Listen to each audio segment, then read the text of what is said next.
My God, Gudu.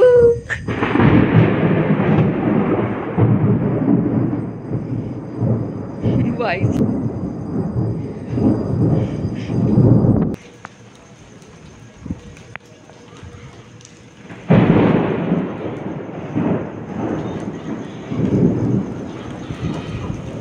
আমাকে একজন comment করেছিল বৃন্দাবনে নাকি বৃষ্টি হয় না। তো বন্ধুরা দেখো, বৃষ্টি হয় না এটা কি দেখতে পাচ্ছ? আমার ঘরের অবস্থা, আমার রাধারানীর ঘরের অবস্থাটা দেখো একবার। আচানক বৃষ্টি। আজকে কালকে ছাদ ঢালাই হওয়ার কথা ছিল, আর মিস্ত্রিরা আসেনি আর ছাদ ঢালাই হয়নি।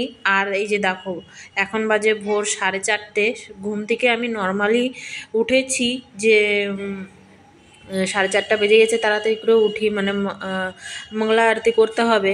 আর উঠেই বাইরে যেই বেরিয়েছি দেখতেছি জোরে জোরে মেঘ ডাকতেছে, আর এই যে দেখো কি অবস্থা। তো আর মানে মেঘ ডাকার কিছুক্ষণের মধ্যেই খুব জোরে বৃষ্টি চলে আসলো। আর বৃষ্টি চলে আসার পর দেখো কি অবস্থা হয়েছে। আমাদের ছাদ ঢালাইটা যদি হয়ে যেত তাহলে আর এই যে ঘরের এরকম অবস্থাটা হতো না, পুরো জল ঢুকে কি অবস্থা। মিস্ত্রি আসার কথা ছিল কিন্তু মিস্ত্রিরাই আসেনি, তার জন্য এই অবস্থা।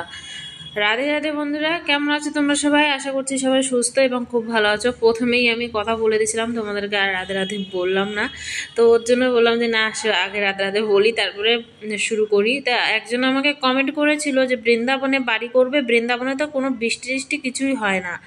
তো তা দেখে নাও, অবশ্যই সেও ভিডিওটা দেখবে হয়তো।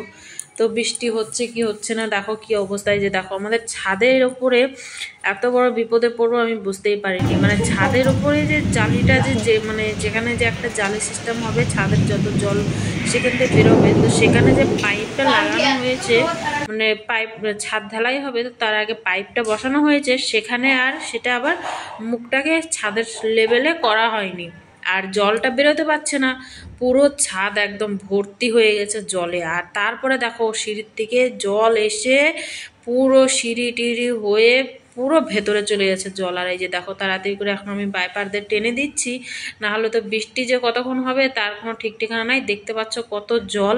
আমি একটুখানি ভিডিওটাকে স্প্রেড করে দিয়েছি, নাহলে তো কিন্তু মানে অনেকটা লং হয়ে যাবে। তো দেখতে পাচ্ছ সব এই ভোর 4:30টার সময় উঠে সবার প্রথমে আমি ভাবছি না জলটাকে আগে টেনে দিই, তো জলটাকে টেনে দিচ্ছি। আর দেখো কত জোরে জোরে মেঘ ডাকতেছে আর জোরে জোরে বৃষ্টি, প্রচুর জোরে জোরে বৃষ্টি হচ্ছে। আর এই যে জল ভালো করে টেনে দিয়ে পুরো সিঁড়ি একদম এই যে সব একদম নিচে পর্যন্ত জল চলে এসে এখন এগুলোকে জল টল টেনে নিয়ে তারপরে স্নান করে মঙ্গলা আরতি করলো আমার ছেলে, বড় ছেলে। আর তারপরে আমিও স্নান টান করে নিলাম, ঘরটার পরিষ্কার করে। তারপরে আমার ছেলে যে সকালবেলা গিয়েছিল রাধাকুণ্ডে, আর এই যে গুরু মহারাজের দর্শন হলো। সবাই ভালো থাকবে, সুস্থ থাকবে, রাধে রাধে।